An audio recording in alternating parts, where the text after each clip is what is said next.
বৰ্ষৰ আজিৰ এই আৰম্ভণিৰ দিনটোত সমবেত ঐতিহ্যমণ্ডিত তেজপুৰ নগৰীৰ সুধী সমাজ, এই বিদ্যালয়ৰ মৰমৰ ছাত্ৰ ছাত্ৰীসকল, শিক্ষাগুৰুসকল,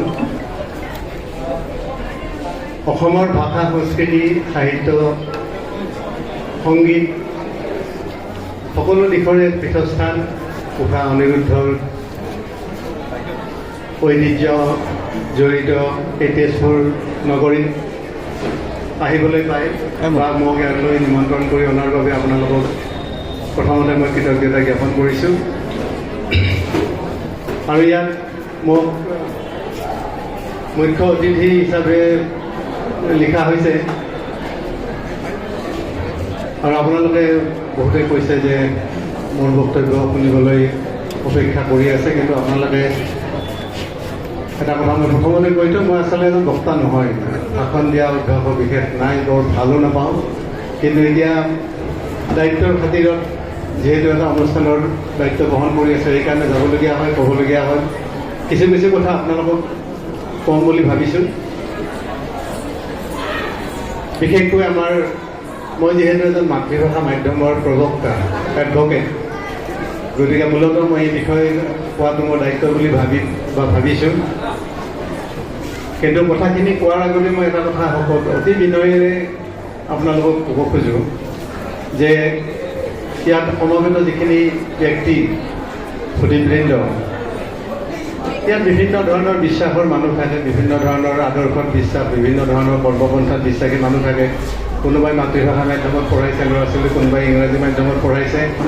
মই প্ৰথমতে স্পষ্ট কৰি দিব খোজা কথাটো হ'ল, আমি যদিও মাতৃভাষা মাধ্যমৰ বিদ্যালয়ৰ হকে কাম কৰি আছোঁ, কোনো মাধ্যমৰ বিশ্বাসী মানুহৰ বিৰুদ্ধে আমাৰ কোনো বিদ্বেষো নাই, অসন্মানো নাই। কিন্তু সম্পূৰ্ণ সকলোৰে নিজৰ নিজৰ বিষয়।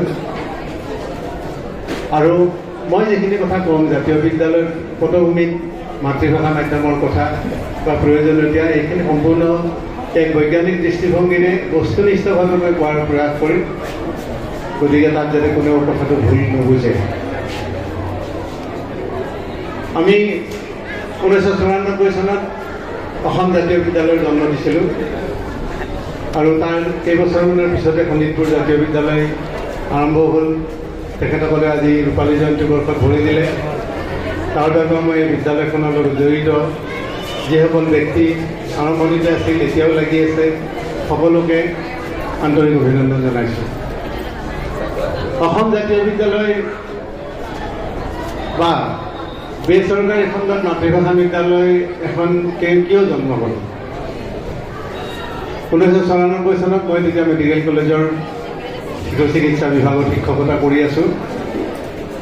আমি কেইজনমান ব্যক্তিৰ চিন্তা চৰ্চা কৰি আমি এটা ঠিক কৰিলোঁ, তেতিয়া নিজৰ ল'ৰা ছোৱালী হ'ল, জন্ম হ'ল, সিহঁত 3 বছৰ হ'ল, 4 বছৰ হ'ল, বিদ্যালয় এখনত নামভৰ্তি কৰাব লাগে, ক'ত পঢ়াম?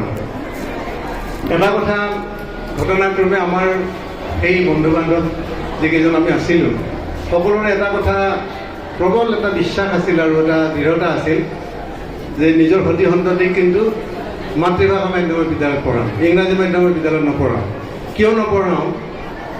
আমি বিশ্বাস কৰিছিলোঁ মনৰ প্ৰাণে যে শিশুসকলক অন্ততঃ স্কুলৰ পৰ্যায়ত নিজৰ মাতৃভাষাত শিক্ষাদান কৰিব লাগে। সেই বিশ্বাসটো, সেই দৃঢ়তাটোৱে আছিল আমাৰ আচলতে বিদ্যালয়খন আৰম্ভণিৰ মূল কথা, মূল ভেটি। সেই সময়ত চৰকাৰী যিখিনি বিদ্যালয় আছিল মাতৃভাষা মাধ্যমৰ, সেই বিদ্যালয়বিলাকৰ অৱস্থাটো যথেষ্ট অৱনতি হৈছিল। পিতৃ মাতৃসকলে চৰকাৰী বিদ্যালয়ত ল'ৰা ছোৱালীক নামভৰ্তি কৰাবলৈ দ্বিধাবোধ কৰিছিল। আজিৰ তাৰিখত চৰকাৰী বিদ্যালয়বিলাকৰ আন্তঃগাঁথনিবিলাক বহুখিনি উন্নত তুলনামূলকভাৱে। তথাপি এনেকুৱা এটা ধাৰা সৃষ্টি হৈ গ'ল যে আজি চৰকাৰী বিদ্যালয়বিলাকত নিজৰ সতি সন্ততিক, নাতি নাতিনীক দিবলৈ এটা সংকোচ হ'ল, দ্বিধা হ'ল। তাৰ বিভিন্ন কাৰণ আছে, সেই কাৰণবিলাক বিশ্লেষণ কৰিব নোখোজোঁ। কিন্তু আমাৰ কথাটো এইটোৱে আছিল যে যদি চৰকাৰী বিদ্যালয় মাতৃভাষা মাধ্যমতো পঢ়াম, চৰকাৰী বিদ্যালয়তো দিব নোৱাৰা অৱস্থা ক'ত কৰিম? আমি এটা মৰহাস কৰিলোঁ, সেই সময়তো মৰহাস বুলিয়ে ক'ব লাগিব যে আমি নিজে ইমান চুবুৰীয়ে ইংৰাজী মাধ্যমৰ বিদ্যালয়বিলাক যদি জন্ম হ'ব পাৰে, আমি ইমান নিশকতীয়া, ইমান দুৰ্বল যে আমি এখন বেচৰকাৰী খণ্ডত মাতৃভাষা মাধ্যমৰ বেচৰকাৰী বিদ্যালয় কৰিব নোৱাৰিম। সেইটো সংকল্পটো বা সেই দৃঢ়তাটোৱে আছিলে জাতীয় বিদ্যালয়ৰ জন্মৰ মূল কথা আছিল। আমি গুৱাহাটীৰ ৰাজগড় পথৰ এটা ভাড়া ঘৰত, তাৰ প্ৰথম মহলাত ঘৰৰ মালিক থাকে, গৰাকী থাকে, আৰু তলৰ মহলাৰ 4টা কোঠালি লৈ অসম জাতীয় বিদ্যালয় আমি আৰম্ভ কৰিছিলোঁ। সেইটোৱে আৰম্ভণি। আৰু তাৰ পিছৰখিনি ইতিহাস আপোনালোকে সকলোৱে জানে। বোধহয় আমাৰ ধাৰণাটো, বোধহয় নহয়, আমাৰ ধাৰণাটো শুদ্ধ আছিল, বিজ্ঞানসন্মত আছিল। সেইকাৰণে লাহে লাহে এই ধাৰাটোৰ প্ৰতি, এই ব্যৱস্থাটোৰ প্ৰতি মানুহৰ আকৰ্ষণ বাঢ়িল। সকলোৱে অনুভৱ কৰিলে যে মোৰ ল'ৰা ছোৱালীকো মই অসমীয়া মাধ্যমতে পঢ়াব খোজোঁ, কিন্তু ওচৰৰ চৰকাৰী স্কুলখনলৈ পঠাবলৈ পৰিৱেশটো নাই। যদি বেচৰকাৰী খণ্ডত এখন স্কুল হয় নিশ্চয় পঢ়াম। সেইকাৰণে অসমৰ বিভিন্ন প্ৰান্তত এই ধৰণৰ বিদ্যালয়বিলাক গঢ়ি উঠিল। তাৰ ভিতৰত শোণিতপুৰ জাতীয় বিদ্যালয়খনো অন্যতম। মূল কথাটো আছিল এইটোৱেই। আৰু আমি যেতিয়া কৈছিলোঁ যে অসম জাতীয় বিদ্যালয় বা জাতীয় বিদ্যালয় আমাৰ বাবে আছিলে সপোন, জাতীয় বিদ্যালয় আছিলে সংকল্প, এক প্ৰতিশ্ৰুতি, আৰু আছিল এক জাতীয় দায়বদ্ধতা। সপোন আছিল মাতৃভাষা মাধ্যমত এখন ভাল বিদ্যালয় কৰা, সংকল্প আছিল যে আমি কামটো কৰিমেই আৰু আমি সফল হ'ম, প্ৰতিশ্ৰুতি আছিল যে আমি এখন ভাল বিদ্যালয় গঢ়িম, ভোটৰ বিপৰীতে গৈ আমি এখন মাতৃভাষা মাধ্যমৰ মানসম্পন্ন বিদ্যালয় গঢ়িম। আৰু জাতীয় দায়বদ্ধতা এইটোৱেই আছিল যে আমাৰ ল'ৰা ছোৱালী সতি সন্ততিসকলে যদি মাতৃভাষাত যদি অধ্যয়ন নকৰে, মাতৃভাষা যদি চৰ্চা নকৰে, নিলিখে, নপঢ়ে, তেতিয়াহ'লে এই ভাষাটো কিমান দিন বাচি থাকিব? আৰু কোনো জাতিৰেই এটা ভাষা অবিহনে কেতিয়াও জাতি বাচি নাথাকে। ভাৰতবৰ্ষৰ স্বাধীনতাৰ পিছত